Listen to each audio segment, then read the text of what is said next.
on the air now.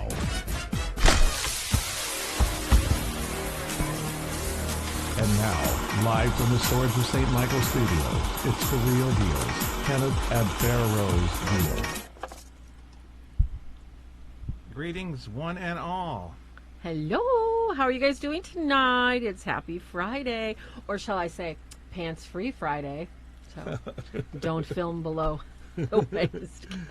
Referring to the Facebook post, I apologize. We should put like one of the memes up, make that a meme of the day or something. I know, I apologize. It just, it's a Three Stooges joke. Appreciated it, and I couldn't resist. All right, I'm terrible. Color me awful. Please, folks, if you like what you're seeing, or if you're interested in more fabulous content, give us a like. Share if you can. Don't forget to hit the little subscribe button, touch the bell, and you're going to get notified when we go live.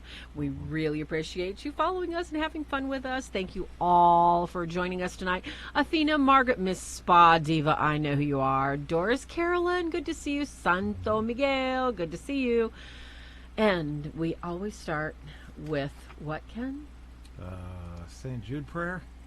Yeah. In the name of the Father, Son, and the Holy Spirit, amen. Would you like to say it in Latin tonight? Oh, you're so funny. All right. In nome Dei Patri et Filio et Spiritus Sanctus, sic et principio et nunc et semper et saecula saeculorum. Sanctum Michael, Arcangele, defende nos in prelio, contra nequitia meritidiis tu obliesto presidium. Imperiale Deus supplices de precamur tuque. Princips malitia celestis et ale maliosque, spiritus malignos, qui ad perditionem animarum pervegantur in mundo divina, in virtute. Amen. Amen. In the name of the Father, and the Son, and the Holy Spirit. You know, this is a little disturbing, and it's good both. Very disturbing. But we're, Thanksgiving's going to roll around, and that's Sunday. I don't see any reason why it won't be 100%. I mean, you never know with network deals. I know. Before we get to the show, everybody tonight, in case I forget at the end, I want to ask everybody, the fires are just really kicking out. And I used to live in San Diego. We used to cruise up the valley area and up through the bay. Right now, Paradise is really, I don't know how bad it is out there, but the fires are literally taking out people's homes. People, they're being evacuated, and everybody's so obsessed on, the climate of who's getting whose seat. And this is not high school. People are dying out there. So if people could spare a prayer for all these people, they're our brothers. They're right there in California. Spare a prayer for our little California kids that are getting choked out and kicked out of their homes and everything. It's just terrible. Yeah. Sorry to hear that. Yeah, so much going on like that over there. So anyway, the reason Ken and I did not get a cute little thingy up tonight. Okay, Ken, tell them why.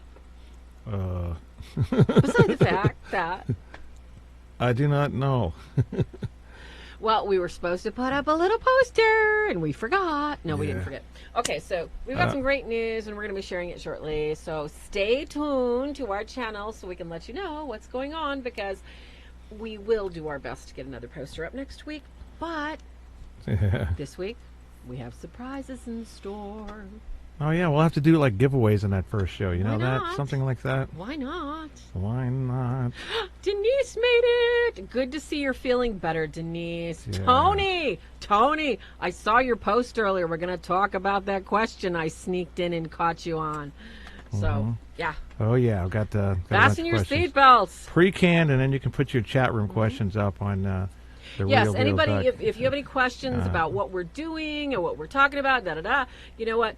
Our dear sister Deb is on assignment again, and she is, with her notebook taking notes somewhere and her big dog. So she's not with us tonight, but little prayer for her wherever she's off to, and hopefully we'll see her next week. So, all right, I'm going to go over this real quick. I'm going to try my merciful heavens. Okay. There's no story behind it. Can everybody just go? There's no story behind it, though, but I'm going to put it up like this. Okay, don't hide now. All right. Okay, see, let me see if I can blow it up a little more than that. Hey, where did I go? I can't see. Okay, this is a false positive. They used to call them false positives, so I was typing that word on Google, and I didn't find really what I was looking for. I took different words from that keyword search and brought back things that were totally different. We used to call them false positives, one thing. Now, look at this as... it looks like a ghost, okay? One of the things is it's a black and white picture. So when you see things in color, you can differentiate it more. And in this case, it's obvious that the shutter speed has been set long. We get all these strange anomalies, like if you move a camera around with a low shutter, what is that called? A low shutter speed? Low shutter speed. And that the camera will start to write your name using the background lights. If you can do it, just like, hey, and old teams used to really like fall for it, or they'd try to use it, to say, hey, we finally got an orb or something. But in this case, you can see we had the same problem here, but a different thing is being moved around, a whole person. And they might slow down before they go to the next top of the step, so you're looking at frames without an animation because it's taking the whole thing in, the movement, and it's just a blur. Now, it looks kind of scary. It could be an elderly person, I don't know. But the important thing is these type of things are going to still continue to happen. I keep seeing them. We don't even pay attention to photos anymore. Hey, look at my picture. I don't need to see your picture. Look at my picture. I've had someone demand that they look at the picture. That I look at the picture, me and my wife. And that's a sign we shouldn't even bother with them anymore. Don't even get me started about pictures. I have a fit. Don't even get me started. That's our professional photographer there, fair enough. No, that's not my professional photographer. That's just I'm sorry, but we all have one of those meters on our leg, and when it's full, we say empty, please. Okay? We're not going to say this. Sorry I had to run, you guys, but, okay, we all have our little things that we do, okay, before we have to deal with people, we go to a funeral, da-da-da-da. Okay, before I put on the show, I have to, like try and look nice, okay? So, when I do my hair, I always take off my medals, and I can't start the show without my medal. Okay, so this is my St. Benedict medal. As you can see, it's like really, needs the cleaning really desperately bad. And I have my 4-way medal on. Now, why do I wear these medals? In case I step out on the sidewalk, and let's just say I just crash out, and my whole family is gone, and nobody knows who I am. This 4-way medal lets people know, hey, call a priest, okay? She might want to get her last rites before she takes off. St. Benedict, protection from poisoning, protection from evil spirits. Now, we are all aware that these things are not talismans, and they're not trinkets, and they're not phonies. What they are is a reminder of that faith that we have, okay? So, my faith isn't in my hairspray, it's in my medals. Carry on, Ken. And now we start our pre-canned list. And Yes. You see on the bottom, it says your questions from the chat room. And we even grabbed some as recent as tonight. So, and we've got friends from Australia and Ireland. Oh my Ireland. Gosh, it's about morning and England. Hey, it's Monkey Man. Hi, Ashley. Oh, Tony's got his St. Benedict medal on too. Hello, hey, Jennifer Evans. Hey, Jennifer. It's so good to see you. Hey, listen, guys, I've only got 5 thumbs up. I know everybody in the chat room has got 5 fingers. Okay, can everybody hit it once, please? Thank you. Once is the loneliest number. Okay, Ken, onwards, upwards. Okay. What are we doing? We're going to pick these at random, so you look in and you can spin the big wheel in your mind. Oh, my gosh. Spin the big wheel. First? Oh, my gosh. We forgot Dawn's birthday. Should we sing her happy birthday? Okay, we'll sing you happy birthday another time, Dawn. Happy birthday, Dawn. She gets scared. I know, she will. Denise is already scared. I'll address this one. This is not really as interesting. This why do celebs die in threes? You remember the Deadpool with Clint Eastwood? When that came out, I didn't know. I kind of saw a pattern, but I realized I think the press is doing it. Because one time there was 3 celebrities, and one of them was a football coach, a famous one. And then another time I heard, hey, this guy died, and this guy died. We're talking about back in the 80s when we started kind of seeing the pattern. I never talked to anybody about it. I thought, hey, maybe I'm onto something. You know how it is when you're younger in your 20s, still trying to figure some parts out of life. Yeah. Well, anyway, and then they did. Then when I heard the press start to do it, they said celebrities die in 3 on a morning talk show, radio show, and all that stuff. And then I saw in some article that Yogi Berra also died, so that was 4. So it's like they only picked 3 celebrities that are well known, or not really, because I didn't know who the football coach was. I think I heard the name. I don't like football. That didn't help. But I'm kind of wondering, what do you think? Do you think that there's more of just a superstition there? About what? Number 3, I didn't even get a chance to talk to about the first one. Oh no, I said we're just kind of jumping around. Oh, in we're there. jumping around. Okay, Yeah. do celebrities die in threes? Okay, that's like asking, do I put 3 olives in my vodka martini? Okay, all right. I haven't had a vodka martini in probably, let's say, 30 years, folks, because I just don't do martinis. You had one If you're last gonna do weekend. Potato juice. No, I'm just kidding. Drink it with grape Kool-Aid. Okay. Do celebrities die in threes? All right. Now, if you're looking at the law of averages, all right, I'm going to give you the Sheldon answer.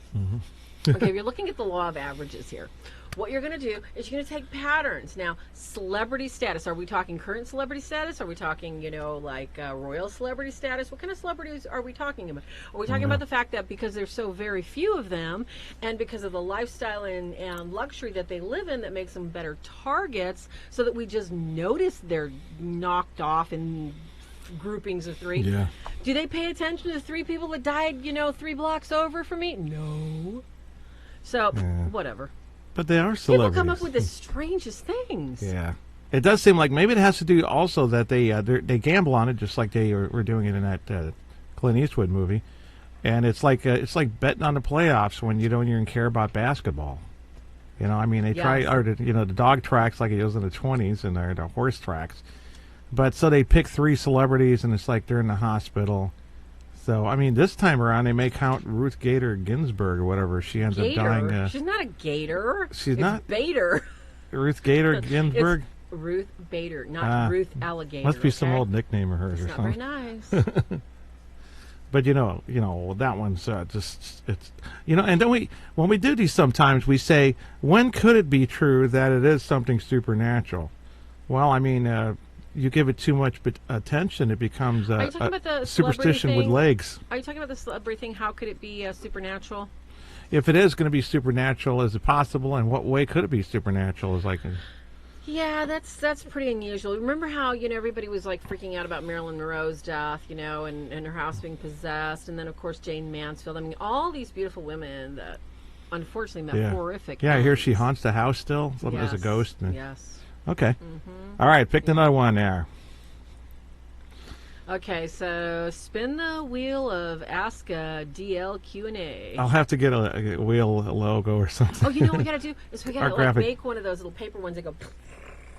Oh, yeah, I could shake Mr. 8-Ball, see what... Why not? Shake Mr. 8-Ball, how about we just do, let's find the easy solution. Wow, I noticed the signal meter is going up and down. That's strange. What is it? When should you burn an object? Oh, there's a good one. Let's just go back and forth. When should you burn a holy... Now, what would make it a holy object? This is a question that somebody asked us because unholy, you put holy up there. When should you... where'd it go? It's bottom. Bottom. Oh, sorry, burn holy objects. Oh, shoot. Yeah, that's what happens when you do everything yourself. Unfortunately, we won't have that problem soon. Thank you very much. Hey, if you're listening right now, folks, welcome to our chat. Please click on live chat instead of top chat so that you can interact with us, post any questions, say hello, that sort of thing. And then we can remind you to click on the like. Hey, I see I've got 8, okay? And I know I've got more than 8 people. Please give it a like and push it to the top. Yeah, you tell them. Yeah, when should you burn unholy objects? You're going to get tie bills. That's what happens. Hey, Joni found us. Yeah. You didn't miss anything, Joni. We only answered the boring one first because we know. Carolyn, you're encouraging people. Carolyn just called her Darth Vader. It's not Vader, it's Vader. It's Ruth Vader. Yes. Oh, Ruth Vader. Sure, yeah. Ruth Vader, Darth Vader's sister. Insignificant to that of the Force. Okay, here it is. When you should burn unholy objects. Ooh, good one, Jennifer. This one's, you know why? Because sometimes you don't know where it's from. What was this recent one? Someone got a candle. Did we talk about that last week? Yeah, we did. But this is an example of when you should dispose of it and when you don't need to. You don't get superstitious. I remember on that Demon Buster website, if it's still up, it's probably a joke website anyway. Years ago, early 2000s, whatever, it had a thing in there that said Paisley prints are from the devil. I went on there and you find out it's because the monks in the 1500s, Renaissance, used to make those and sell them, and it was because they were inspired by the Muslims. That's when the Muslims and everybody got along back then. That was kind of a weird time. Renaissance. You sold to everybody. It was commerce. Mm-hmm. You know, Yes. so burning things, that you perceive it has a demon in it because you're psychic medium or psychic or somebody told you that. Yes, you've Don't go done by that. before. If you want to be sure about something like that, then bless it yourself. But since we're talking about burning unholy objects, it should be probably better to be done by a priest, because when you burn it, you release it, and it goes to the first person in the crowd. I've heard stories around the globe, and including, it's young when I was like 9 years old from next door neighbor playing Kreskin's ESP. If you remember, this a pendulum game, and they called it Kreskin, and they had the circle, a board game you fold out. Well, they asked that some question, and it says he's going to die, and he died that night at midnight.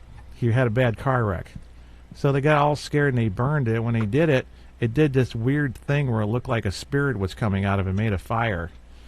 And so it was next door to my friend Robert's house. I'll have to have him relay that story so I could put some edits on it. But his last name was Stewart. Hey, wait a minute, Denise is there. Yes, she I is. think that her husband will know that story, unless he came kind of into the picture later on, hanging out with the kids in that neighborhood. Okay. So Ron should know that one.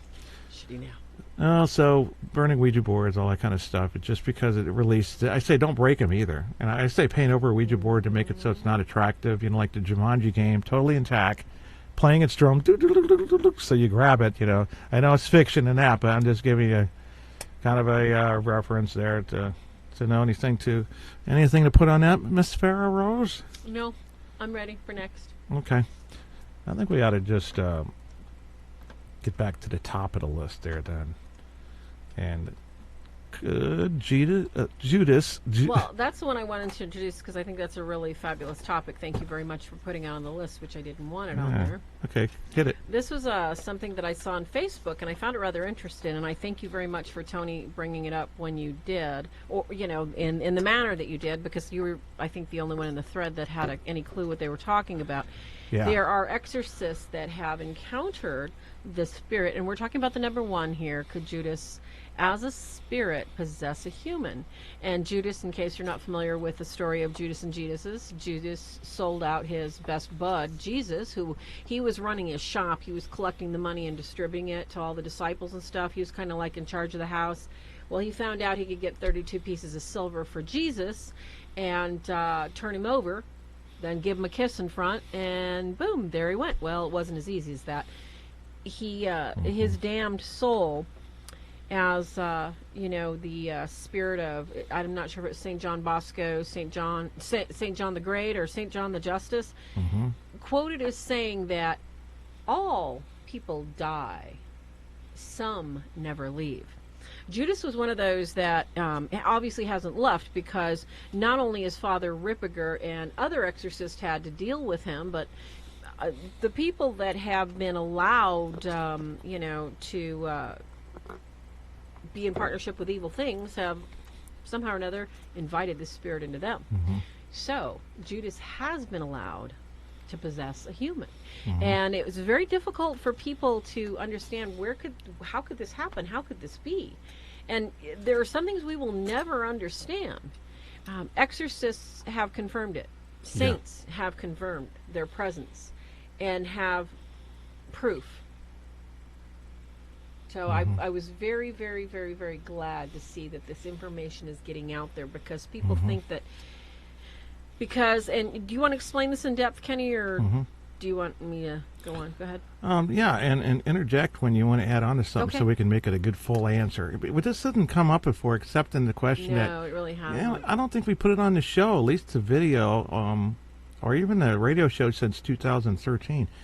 But we said something about ghosts, not being able to possess people in general.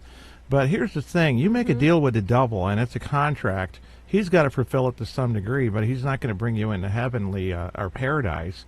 But you're such a collaborator and appeaser, and you might be forced to be reckoned with, and you'll be still mastered and enslaved by demons, but you'll be pushed on to an active role into taking bringing down mankind. And you'll eventually you're going to turn over to that, even if you don't want to, and you don't want to torture and bother your relatives or something like that. But Judas, because of what he did, he probably is the equivalent of a more powerful demon. Exactly. But God's not going to give him that power. He left this world without it, no, so it's going to come from a demon. He's only puppeted by a demon. He's only ordered and directed, and that is the depth and depravity of his soul. That's the state of his soul, that immortals, principalities, and powers have control of his evil to make other people's lives miserable. It's horrific. I did hear a lot. It's like Gabriel Amorth has it in his book. I think that the only person I didn't hear is the well-known exorcist. Oh, and guess what? Santo Miguel just said, read the Exorcism of Verdi Garado, or Garadao. Judas Iscariot was one of the many unclean spirits that were exorcised out of Verdi Garado. I've heard about those since I was young in the 80s and or late 70s from exorcists. But, of course, I hadn't attended an exorcism where one of the spirits identified himself as Judas. Yes. Other ones, but that I won't bring up for controversial points of the matter. I wonder why people are so surprised. Now, I know that... Because this isn't common knowledge. This isn't something that you're going to learn in Sunday school. This isn't something your pastor is going to talk about from the pulpit and say, well, you know what? If you sell out your baby brother or sister, you may invite the spirit of Judas to possess you. This isn't something that people just talk about in any kind of conversation. Yeah, it's uncommon, and it's just a curiosity question. It doesn't really... I guess it sheds a broader knowledge on the idea, can human spirits actually possess? We just, mostly, they don't drive to hell. They're in for the joyride. The demon can plug itself in because it's more, well, not all of them, they're at the same level of intelligence, plug himself in because they have the knowledge and wisdom to do it, some of them. And the human spirit just goes around, rides shotgun or whatever, and he can communicate to the mouth, and the voice will ride on the person's vocal cords. But even vibrating the vocal cords to make speech or manipulate the mouth is a big task for even lower demons to be able to plug in like that so well. Well, and that's what Santo was pointing out too, and here is that, demons always, operate in groups like a gang. They actually operate in like little packs, like little rabid dogs. And just like, if you ever witness dog packs, how they hunt, how they operate, how they work, the biggest, baddest one is always in the back. The biggest, baddest one is always protected by certain flanks and ranks, and those are the ones that got to you first. The little tiny ones, the little invitational ones. Then, you get a little bit stronger ones. And if you resist them, well, then they send another garrison in to pester you until the biggest, baddest one has got his shot at the title. And then it's all over with. Yeah, that's a pretty good one, though. I think we answered on both sides of that, and it could be anybody who's a celebrity. It might be Julius Caesar, someone that you're kind of pretty sure is in hell, but people say, hey, didn't God forgive Judas? Well, Judas didn't forgive himself. He didn't ask for forgiveness. That we've got somebody in the chat room saying that she's having the same problem as us. The signal's coming and going. It's kind of strange. I just shut something off. Was it Skype? And it looks more consistent. But this is looking really weak. I'm going to see if I can get this back in. Yeah, get it sharpened. Yeah, it's just looking all fuzzy. Yeah. It's okay. Okay, let's keep an eye on this thing over here because it's like Skype was running. And Ashley says she can hear us fine, but the video is spazzing. I was like, yeah, I noticed the video is spazzing on my end, too. Thanks, Carolyn. Wow, okay, now it's back up. Wow, I didn't realize how much that Skype app might be hogging. Yes, Joni, the homies are at it. That's so weird. Apologize for that, folks. I don't know. There's just, I think we're expecting a storm. We did not get the sleep to get. I apologize if everybody's already got snow ahead of us. Oh, there it goes again. But, yes, it's just kind of like it crazy just tanked. tonight. What tanked? Whoa, went down to 0. Wow. So it's a good thing that you can hear us, but the picture quality is really lacking tonight. I'm not quite sure why. And for some reason or another, we're just, I think that we've got this front end that is about to just dump some snow on us, and that's probably why we've got this going on right now. Yeah. True, Sancto. This is what we deal with, and this is the stages of oppression And this is what we're doing. Because Judas is mad now that we reveal his secret. And that's just it, Tony. It's always a shot at the title because we have free will. We have free will. You can get as many gangs of cockroaches and bugs and everything else, but if you don't open the door, they can't come in. And if you slam the door and keep firebombing that door, they're not getting past it. They're not getting past it. Oh, right. Gosh, I hope it's... Oh, good. Alicia, good to see you, sweetie. She says it's doing a little bit better. And no, it's not the Spirit of Judas. It doesn't work that way. We're not that important. We're just not that important, you guys. We're just having fun, okay? and we're just, trying to pass on some love. Judas does not care about us. It's the Spirit of Google. I'm not stabbing anybody in the back here. And I ain't collecting any cash. Yeah. Don't you notice I wear the same thing I haven't over seen and anything over? like this since we've been on the FB. I know, it's funny. Live stuff, the FB. We'll move on and forward. Yes. Yeah, I should keep. Nobody said that before, but this is the first time I noticed you can't miss the red popping up from the green, no, which you means really go. Can't avoid that. Yeah. Yeah, Doris says she's having trouble in her phone, and she's up in northern Missouri, Kansas area. It seems more consistent now since I shut those things off. I don't know. That's weird. I don't know. Well, let's get on because we've still got a half hour. Let's go rock it out. Okay, this one's a fun one. Can demons read your mind? And that's the first thing that I checked with people when I met with the exorcist to see if it was just my impression, because there wasn't anybody who wrote about this before. No, maybe Jordan Allman. We're going to go over Jordan Allman's regular, and I forgot what he calls it. It's like extraordinary and ordinary demonic activity, and it's like 10 of each. So we're going to cover that in one of our coming shows, maybe next week. I don't know. Okay, yeah, that is, can demons read your mind?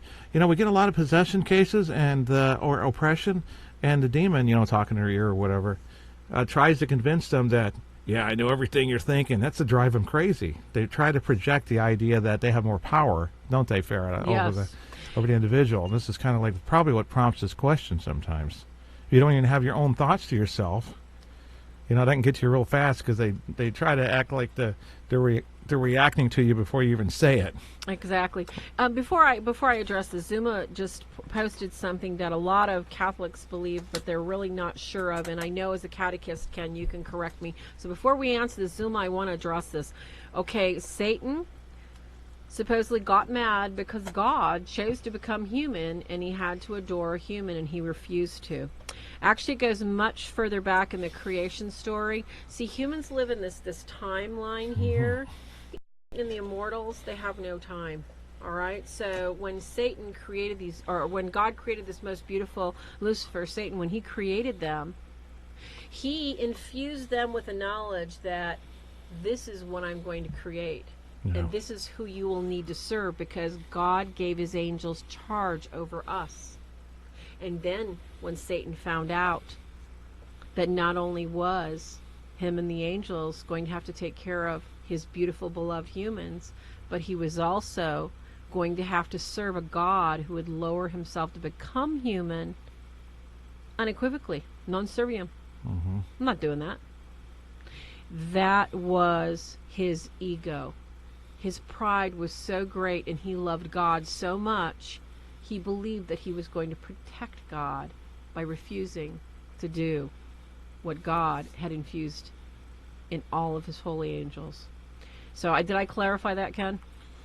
I think it's good, and a lot of people don't know that Jesus was a plan since Adam and Eve. Yes, he was always part of the plan. He was always part of the shall we say, the timeline of things. Yeah. So he knew. And yes, Joni, there is a time measurement, but it's only in our minds. And because God's seen all time. There is no time where God is. We are in time. And when demons, according to Father Ripperger and other exorcists we know, when they actually are choosing a line, a human, when they are choosing to interfere and attempt to tempt us out of our love of God, they choose that time. They step into that time. And the only way they leave it is if they're cast back into hell. So that's why most of them don't want to get caught. And back to the question, because Joni's got a really good question too. So you were talking about, Ken, about can demons read our mind. There's so many people that truly believe this. And sadly, it really, really seems that everything you do, that there's something immortal reading your mind. It really does appear that way, because it doesn't think that nobody in their right mind would think, wow, Satan can read my mind. Yeah. Unless every single second they're barraged with some horrible thought that has been said, that has been told to them, that they've had to hear from their parents, that they were molested by. When they're listening to those messages, do you think that they're listening to the truth that the principalities, the air, the powers of the earth, the powers of darkness, the principalities of your city, the powers that controlled the person that hurt or molested you, do you think that they're hearing that those demons have been watching you since before you were born, and they've watched and heard every horrible, ugly thing said about you? And at any time, they can repeat it. The demonic lives to mess with your imagination and to destroy you with your imagination. But telling people that, they're just like, no way. There's just no way. Yes way. Satan is allowed to use anything you've seen, heard, or touched to destroy you. So if you do not look at porn, he can't destroy you with porn. If you do not engage in shooting methadone and heroin, he can't destroy you with the taste of it in your mind. This is why we have to be very, very careful what we allow into our homes, into our hearts, into our minds. And of course, a lot of us can't go backwards, so all we can do is go forward. So when that comes up right away, hello? No, he's not. He's not allowed to read your mind. Your guardian angels are not allowed to read your mind. You actually have to mentally ask them for help every single day, every time you need them, because they are basically out. They are just like the principality, the demon hovering over your house. They're hanging out, waiting for you to go, oh, by the way, guardian angel, can you help me do this? Guardian angel, can you help? You have to choose them, just like a demon. Good point, because that's what you got to do with demons anyway. You have to direct thought at them. Like when we say people are having sleep paralysis. Oh, yes. That you direct your thoughts at whatever entities in the room, because usually people feel an evil and they're being held down. There's a difference between being paralyzed and held down. Ask anybody who's really paralyzed, and that's another topic in itself. But the read your mind thing is part of the ploy, and the directed thought only. And when you start to become possessed, you can't tell your own thoughts from theirs. So, and you're not the one to be, we'll just say, in the mental shape to be able to make such a diagnosis.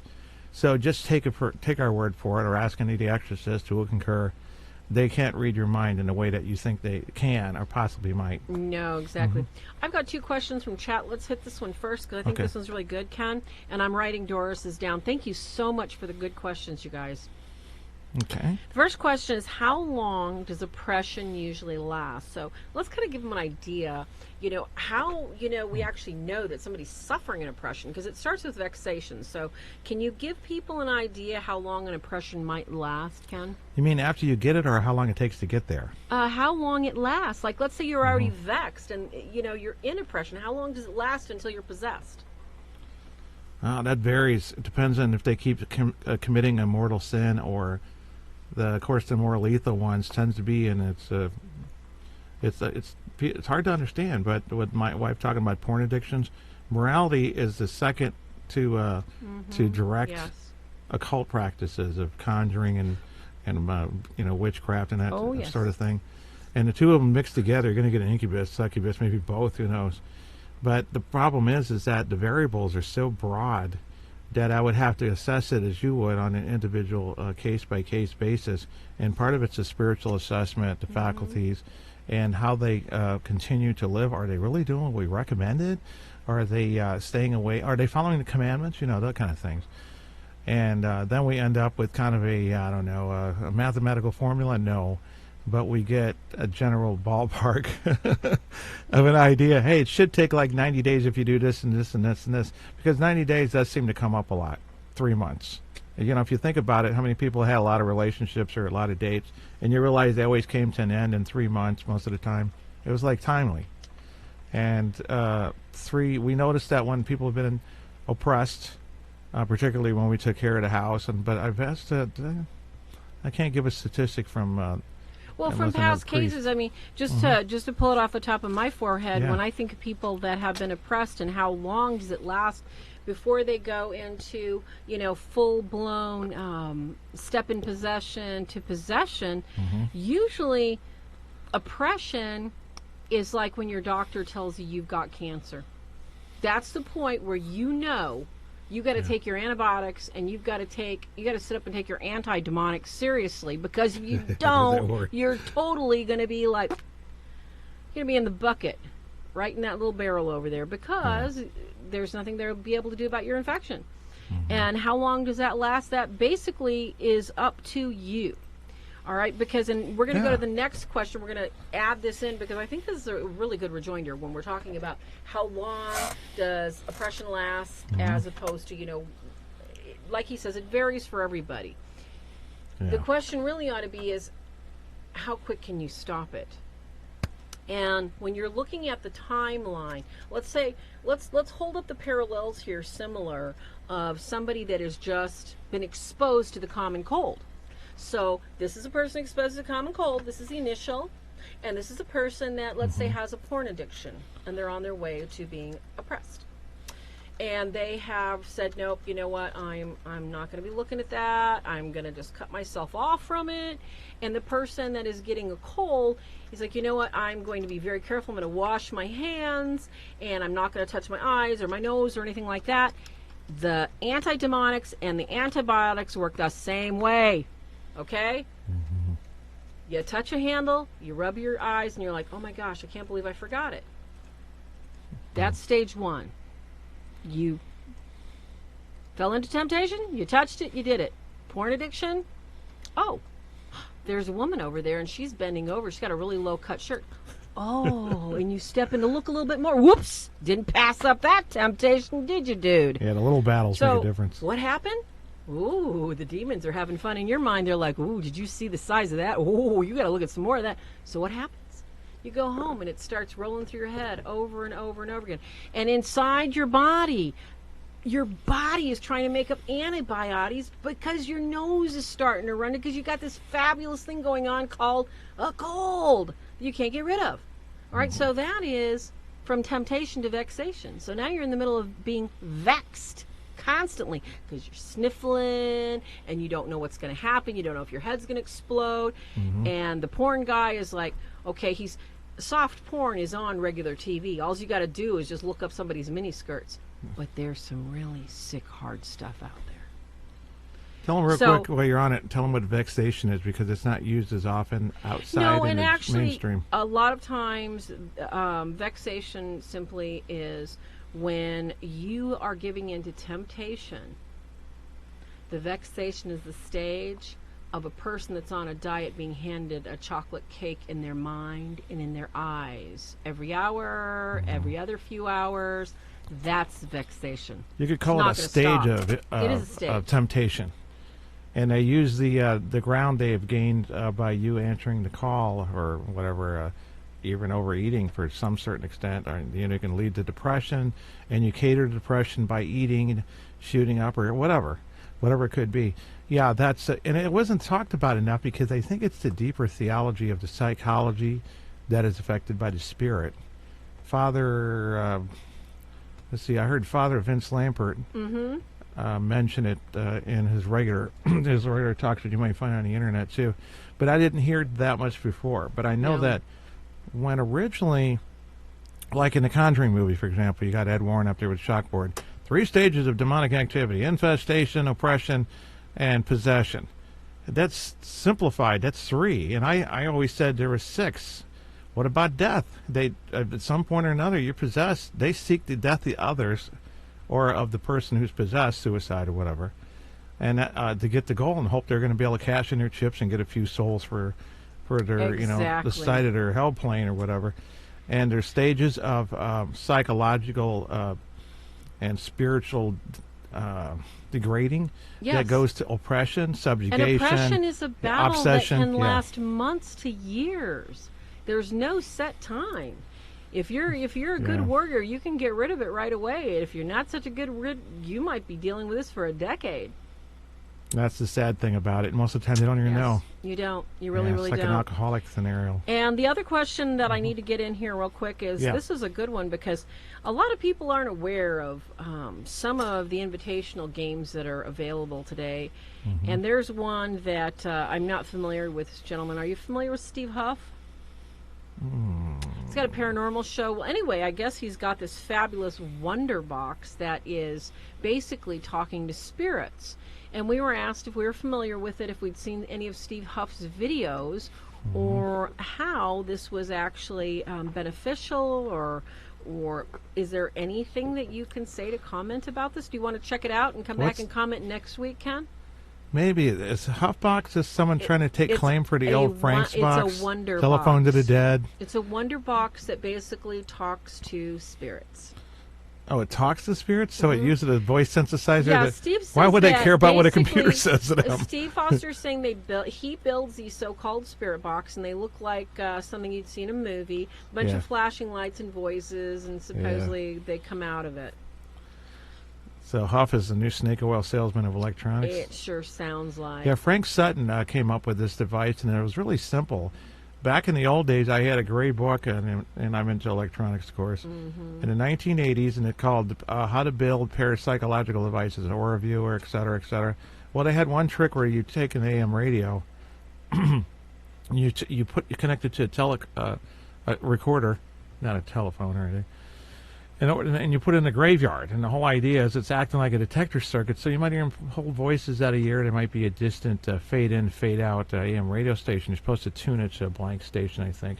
But I never tried that, of course. But back when I was ignorant in the 80s or whatever it was, or 70s, I can't remember which. Exactly. Yeah, it's always like then it was a shack hack. You got some digital circuit that's scanning, like going through the circuits like our cars do when we press the button and skews to the next one. But I mean, it's the same old crap, different day. Exactly. And it's like it doesn't matter. It's like what someone got a Wetsy Betsy doll like that one guy, or they got Annabelle, the Raggedy Ann doll. It's still a Wetsy Betsy, a doll with it. Yeah, what'll do? That's kind of scary. Ah, yes. I hear it with my pees on you and Betsy doll. It pees on you in orange soda. Oh, magically better than manifests. green pea soup. No, right? I don't know what it does, but yeah, it's some of that stuff. It just same as and different day. Oh my gosh! So Steve was saying this guy Steve Huff has been caught using old audio interviews and cutting them, so it sounds like this famous person is talking through the box. Hey, folks. Score, and yesterday night I ate potatoes and grits. I was tracking this because this is kind of funny because you said something about old audio recordings, and I think we're going to see people fake stuff. That's what he said. Steve said that they're openly faking it. So there's this program they're openly faking it. Was a prototype, and some people were using it in some beta testing, and it was called Adobe VOCO, VOCO. And you might have heard about this on the news or something. What you're supposed to be able to do, all you need is 20 minutes, a sample of someone speaking, like Trump speaking for 20 minutes. And you can type in what you want it to say, and then it'll come out sounding exactly like Trump. And so you can fake everything he might say on the radio and all that stuff. So Adobe hasn't released it. They missed their initial date that they were going to let a beta out, I think. And I know what they're doing with it. They're holding on to it, and they're going to hope everybody forgets about it, and they're going to start doing it to manipulate. I don't trust any of these things that they can do with this electronics. If you look at some of the things online, even refrigerators are spying on you. They got the computer inside, and they're gathering information, and you're supposed to hook it to the internet. Yes, exactly. Your phone calls you through your refrigerator. I don't know. It's like they always find a way for you to get it hooked to the internet, Wi-Fi or something is the way they use it on that, though. All right, well, anyway, so... Can we get to the list tonight? Yes, we can. This was a quick one, so I'll throw this one out in and out real quick. why you shouldn't say the Leo the 13th prayer. Prayers of dedication is what they used to have been reduced to when you were Jewish. You had to beg the God in heaven and offer a sheep or a goat or whatever, and beg him to free your son or daughter or whoever who was possessed. And you might do it for a while. You didn't have the resource that we got from Jesus, being baptized and all that stuff. There was no way to force them out. The other way was the pagan way, appeasement. Pagan is always appeasement, paying the bully lunch money. Exactly. So in saying this, we don't have the authority as non-ordained, and I'm talking about Roman Catholic ordained, generation to the 2,000 years. Yeah. To get to directly address the demon. Leo prayer. You'll read the Leo 13th prayer, and it has right in there, I adjure you, ancient serpent. Yes. You can't do that. I mean, they said, in my name they'll drive out demons, or in Jesus' name you'll heal the sick, or raise the dead, or anything like that. It doesn't say, you can just go, rise from the dead, like you're Jesus or something, or the Holy Spirit somehow possessed you, and you don't need to do that because the Holy Spirit's in you. Now you don't need to say Jesus. Bull. There was no authority given by that, and all you're probably doing is replacing one demon with another. So their one affliction's gone, now they got another one they'll have to take a little while to figure out, and the doctors finally recognize it. Oh yeah, you got cancer this time. So I just wanted to mention to you guys, if you look at the one that's in Ralph Sarchi's book, it's been modified to remove this attribute. So someone on that side knew what to do about adding that in. But most people don't know the structures of prayers. You go to the Blessed Sacrament, you go through a moment of thanks, you go through a moment of apologizing, and contrition, and you don't go in there and say, Lord, I need a car, quick. You gotta work your way up to that. Like, what if you haven't seen your father in a long time, and you go there and ask if you can have $100? He says, you're not coming over and mow my lawn or nothing. So why don't you smooth them over again? Bring him a 12-pack of beer. So, sit down with him, ask him how you doing. Tell him you love him and stuff. Don't you love our metaphors here in the Real Deals? Okay, we can go to the next one. If you have anything to add. I got another question that has to do with what we were talking about is the oppression, the vexation, and everything else. And this is a good one. Thanks, Doris, for bringing it up, and thanks, Tony, for trying to help her. Tony's very, very, very, very clinically accurate. We're loosey-goosey accurate, okay, guys? But because we want to tell you in as simple and plain words as possible so you can understand. If people ask you, it's easier to explain. If I gave you the long tail word explanation of the church or Father Ripperger, you'd be like, huh? And I'd be like, ooh, my tongue's all tied. So we're going to be nice and loosey-goosey here. Yeah. Doris wants to know if oppression, possession, and spirit attachment are the same thing. So you want to go ahead and hit that one, honey, and I'll pick it up? The same thing as what? Oppression, possession, spirit attachment, are they all the same thing? You know they call spirit attachments? Possession, and spirit attachment. Yeah, they're very different in their phases, but you can go back to one, and it seems like, oh, no, I wasn't possessed. That sleepwalking incident where I ended up with a knife at my husband's throat was just... No, that was actually a temporary possession. Like if you go under anesthesia and you wake up in the hospital and you're growling like an animal and you're ripping the doctor's shirt, and you're tearing the tubes out of your body and stuff like that, but you're just this little thing who couldn't even hardly lift a 5-pound weight, before then, you might have step-in possessions. Yes. Okay, the other one is that we call them being demonized, like demonization. And then there's attachments, which are like a curse, can be an attachment. And can I point something out before you expound on that? Because she really wants to know, period. What is a spirit attachment? Okay, now there's a big difference. An attachment, like if I'm attached to my dog, it doesn't mean my dog likes me. There's no relationship. But if my dog licks me and I feed her, there's a relationship. The same thing with supernatural, preternatural, demonic activity, okay? And that's why when you have a possession, you have a what? You have a hand in hand. Let's go skip down the BS bush here. We're going to the same hell. That's the difference with a possession is an active agreement. It's an active two people skipping down the same path. The attachment, like Ken was saying, can be a curse. It can be an accidental infection. You exposed yourself. You invited something in accidentally. You, went to a psychic reader that basically was, I don't know, throwing the dead bones of Uncle Bob in the cup. And because it's really easy to get a spirit attachment, you can buy an antique and not bless it and not ask Jesus, hey, bless this item. I don't want this in my house because I don't know what it's carrying. Any kind of accidental encounter that we're not aware of. Let's say that we attend a party and in the backyard they're having a witch ceremony and they're doing some kind of ritual and you don't even know that's going on. You could get a spirit attachment and not know it. It's pretty simple. God doesn't allow it in all cases, but that's the big difference between, stepping in a pond and getting a leech on you as opposed to going, come here, little leechy, I want to kiss you. Yeah. That's a relationship. Yeah, and that has been confused before. Demonization is kind of a weird word.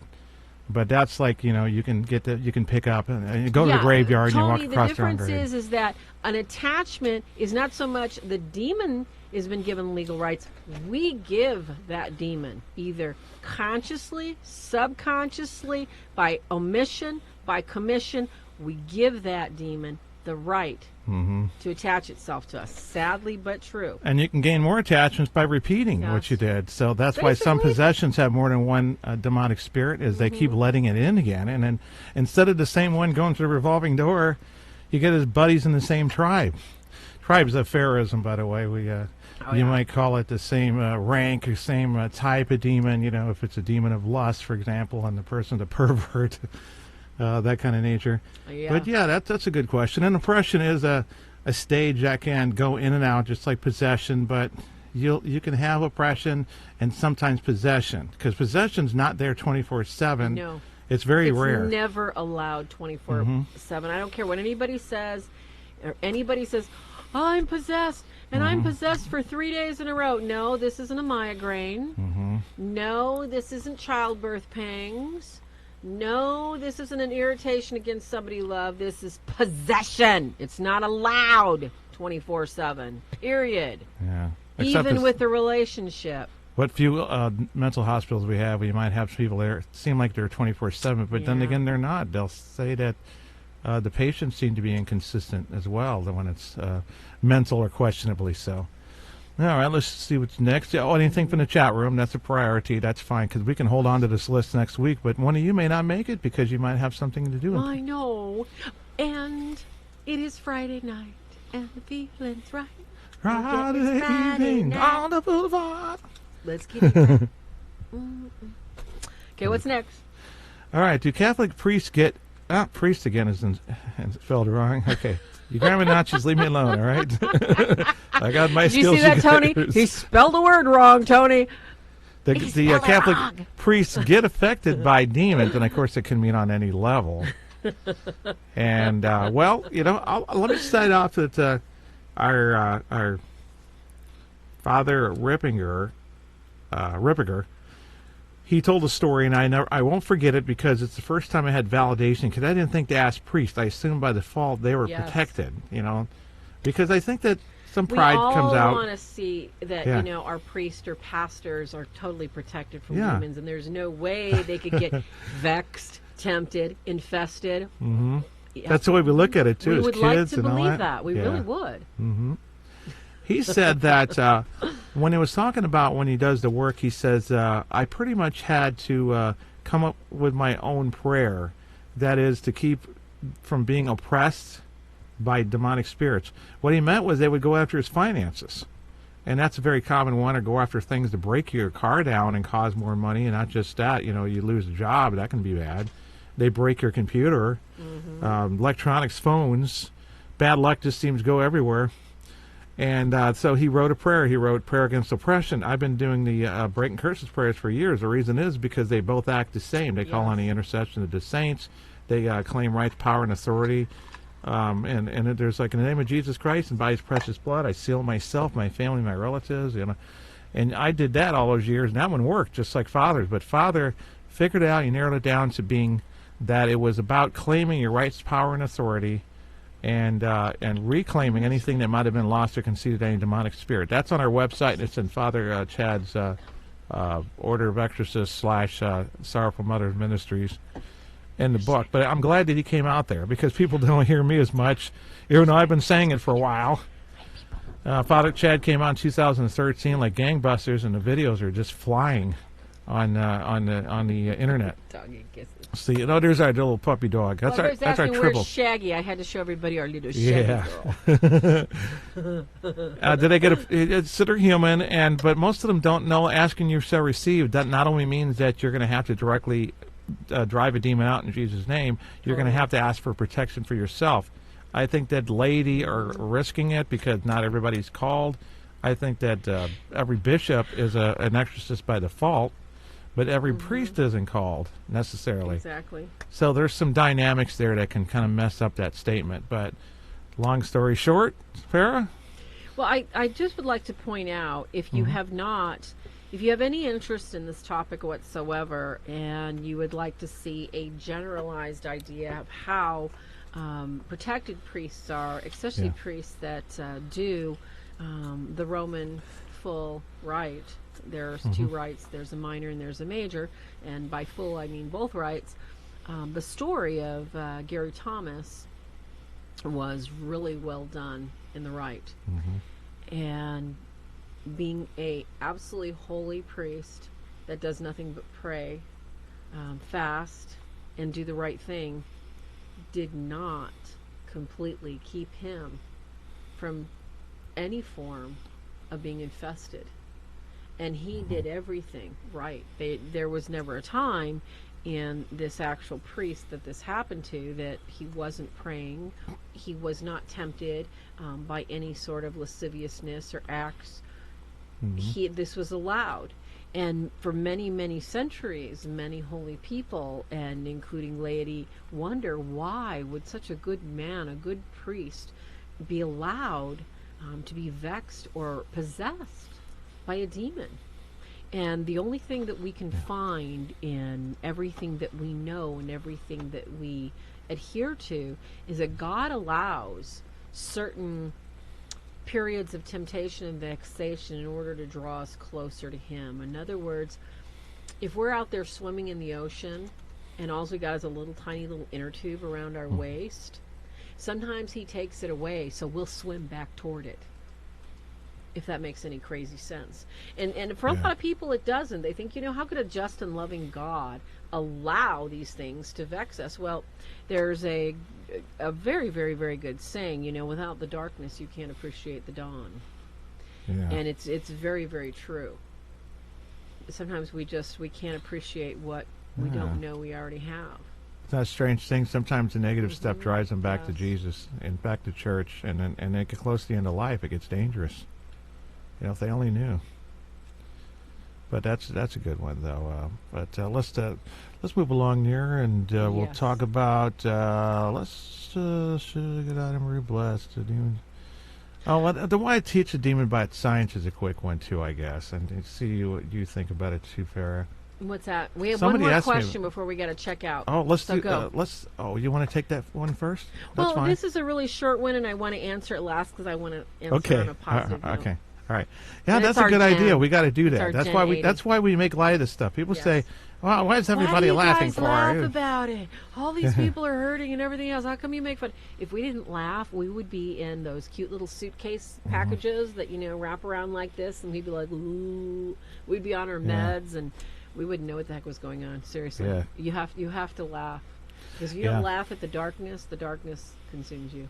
That was here tonight. That's what she said. You have to understand that. Instead of looking at the darkness, you've got to feel the light on your back and the warmth right there that is waiting to envelope you. Never think that there's only darkness. Not for 1 second. So let's get on with it. We got time for one more.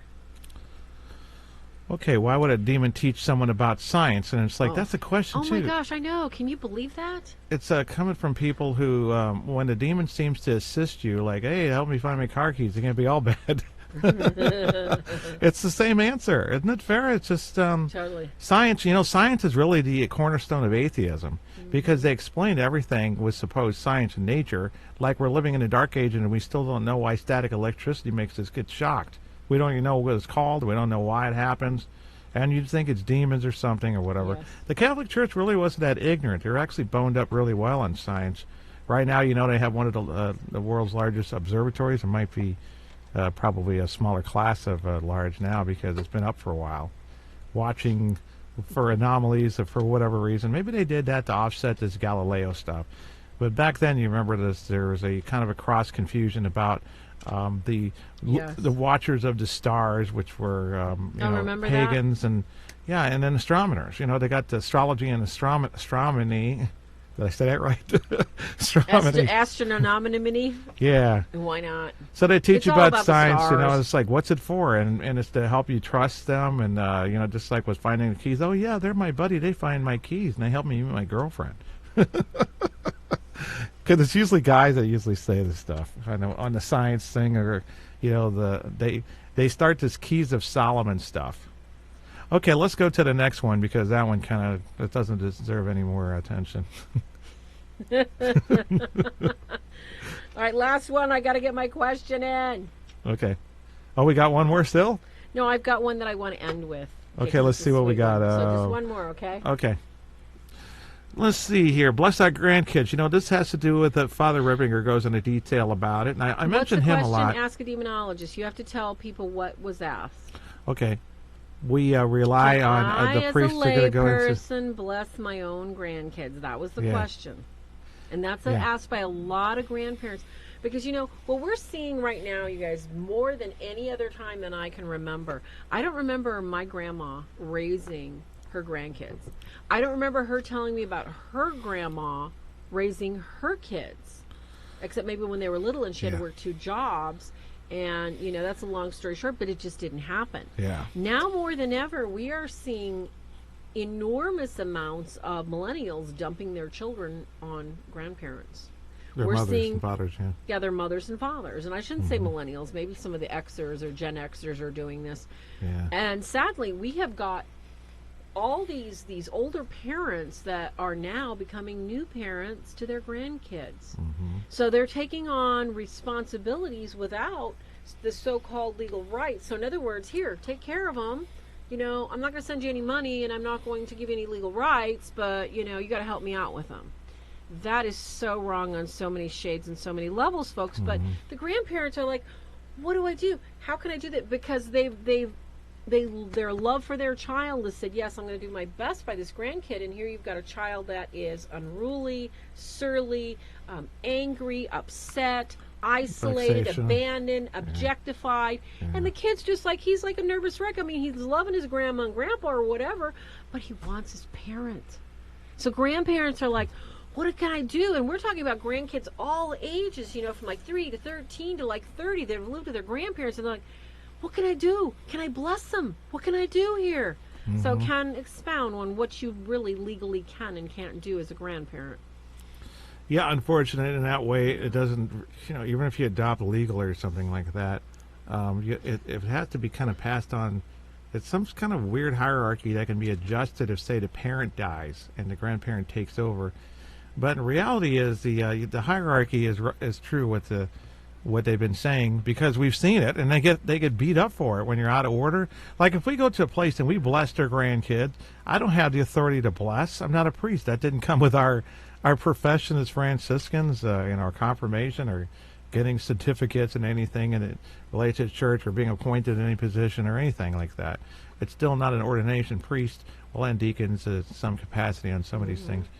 You bless them because of the hierarchies there, because it's a priest of the father of the household. The father's not there. The mother can bless her kids too. Does the church teach that grandparents have spiritual legal authority over their grandchildren? That's exactly it. It's the legal authority, and it does work. Do they have it? They not like the mother. It just kind of gets lost. Like if the older daughter ends up blessing her younger sibling. In other words, it is diluted, Joni. Unless you have legal custody of that child, unless you have something that is recognized by the court, you have more legal right and authority. You can have a diluted authority. I mean, the prayers are never going to go unheard, to the mother of Jesus, to Jesus' feet at the foot of the cross. Those prayers are never going to go unheard. But do you have a level of authority the same as a mother would have? It's different. No. There's a reason that God gives us these children and places them under our care, because we have much to learn with them. And when that job is put off or dumped on somebody else, we bypassed a great opportunity.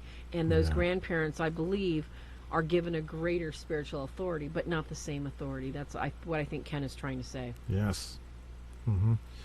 Yeah, and that's somebody else can go into detail on that, but I think that pretty much covers it for what we need to know. And think about it. Remember in the Bible it says men will leave their mothers and their fathers? When that happens and there's a spiritual union between a man and a wife, something new happens. They blossom their own little garden. And so it is separate in that way. Now, it would be better than having a postman come in and bless the, because it's a family member and it's blood. But it's not, it's kind of far from it still. The mother and the father, the mother can actually take the holy water and bless the child in the name of the Father, Son, Holy Spirit, Amen, just like the priest can do to you. And it's true. I wish I could give more clear examples of how we know it's true. Yeah. When we experience stuff and then later on it goes, yeah, that's right. That's the way it seems to be. And I think a bunch of cases or case studies or friends who discuss cases with us or anything like that. Yes, you need to, if you're a grandparent, yes, bless your child every night. Let them see you bless them. That gives them confidence. Oh, I mean parent. You said grandparent. I said grandparent. Oh, they can, I said the grandparent should do it anyway, even if it is diluted, and they have them under their Yeah, because they got nothing to lose. They should. Yeah, now driving out demons is another thing. No, we're not talking about that. I'm talking about blessing them. I'm talking about blessing with holy water, kissing their foreheads, making the sign of the cross on them, letting them know that Jesus has ultimate authority over them. That's what the ultimate okay, question. And their dreams will be okay. And they'll go to bed with little smiles on their faces because grandma loves them and Jesus is watching over them. And I think that's the best thing a grandparent can give a child, is that security and knowing that there's somebody greater out there than even your parents that's watching over you. And the last question before we go, because we always like to leave on a positive note, is we had a question from the chat room. Somebody was saying that, I always say dear God in my head, and I always say dear Lord, and I always pray and say thank you Lord and thank you God, and sometimes I forget the name of Jesus. Do you think that God is mad at me if I forget Jesus' name? That's nice. No. I mean, sometimes we don't want to say the wrong things, and don't get meticulous too much or scrupulous. That's right. Don't get scrupulous. Yeah, it'll actually drive you away from prayer, because I think that's sometimes why people get that inflamed anxiety. That's the beautiful thing, that Jesus and God actually hear everything we're thinking and saying. Can't hide from them, but you can hide from your guardian angel and demons. So never, never, never feel bad about that. Yeah, you're doing the best you can, and they know. That's the funny thing, is if you're in witchcraft and you make an incomplete salt circle and go to conjure or do some manipulation standing in it, and the salt circle's broken, it's not complete, you're going to get beat up. I mean, imagine, I say it all the time, but you're praying to God, you mess up on the Our Father, all of a sudden you feel a slap across your face. How dare you respect me? I know. And why do you serve the dark ones if you got this loving God who doesn't judge you so harshly? It's so crazy, isn't it? Yeah. Okay, you guys, thank you so much for joining us tonight. Thank you so much for having fun. Don't forget, the battle's already been won, and we're here to help you fight and win it right. Don't forget, we have lots of other YouTube videos here, easily accessible, one click. Subscribe, click the little bell so you can get notified when we decide to get wild and crazy here with you. If you'd like, find us on Facebook. We're on Facebook, Kenneth and Fair Deal, OFS. Follow us on Twitter or Instagram, The Real Deals. Occasionally I remember to post there. I've been really bad lately. I apologize. We've been busy. I know. So, come back next Friday. We'll be here until we tell you otherwise. So God bless. Good night, and don't let the bed bugs bite. Say your prayers to St. Michael. Sweet dreams, everybody. Thank you. Good night, everybody.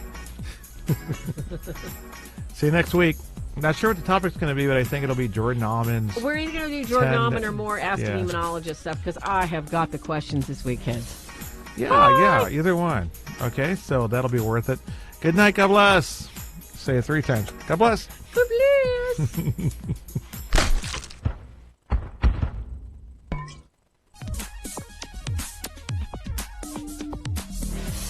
Real Deals TV show, copyright 2018, a Swords of St. Michael production. Any unauthorized duplication or rebroadcast or retransmission of this broadcast without the express written permission of the Swords of the Saint Network or that of Kenneth and Bear Rose Deal is strictly prohibited.